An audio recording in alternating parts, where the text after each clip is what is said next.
सपनों का गांव। रामू और श्यामू, दो साहसी दोस्त, एक दिन एक पुरानी किताब में एक गुमनाम गांव के बारे में पढ़ते हैं, जिसे सपनों का गांव कहा जाता था। किताब में लिखा था कि इस गांव में हर व्यक्ति के सपने सच होते हैं, लेकिन वहां पहुंचने के लिए एक कठिन रास्ता पार करना होता है।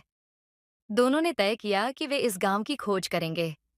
वे सुबह सुबह अपनी यात्रा पर निकल पड़े। पहले दिन वे एक घने जंगल में पहुंचे, जहां एक पुराना पेड़ था। पेड़ की छांव में एक बाबा बैठे थे। बाबा ने कहा, इस जंगल में कई मोड़ हैं। सही रास्ता खोजने के लिए तुम्हें एक पहेली हल करनी होगी। पहेली हल करने के बाद पेड़ के पास एक रास्ता खुल गया जो उन्हें नदी तक ले गया। नदी के पार जाने के लिए उन्हें एक लकड़ी की नाव की जरूरत थी। नदी के किनारे उन्होंने एक गांव वाले से नाव मांगी। गांव वाले ने कहा, तुम्हें मेरी नाव तब मिलेगी जब तुम मेरे खेत में काम करोगे। दोनों ने खेत में काम किया और गांव वाले ने उन्हें नाव दे दी। नाव में सवार होकर वे नदी पार कर गए और एक पहाड़ी पर पहुंचे। वहां उन्होंने एक गुफा देखी, जिसमें चमकदार पत्थर थे।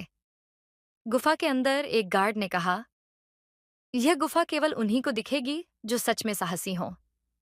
गार्ड ने एक और चुनौती दी, इस गुफा से बाहर निकलने के लिए तुम्हें एक जादुई पत्थर ढूंढना होगा। दोनों ने गुफा में कई घंटे बिताए और अंत में एक चमकदार पत्थर खोज निकाला। गुफा का रास्ता खुल गया और वे एक सुंदर मैदान में पहुंचे। अचानक वे एक बड़े वाणिज्यिक बाजार में आ गए, जहां सभी लोग उनके स्वागत के लिए खड़े थे।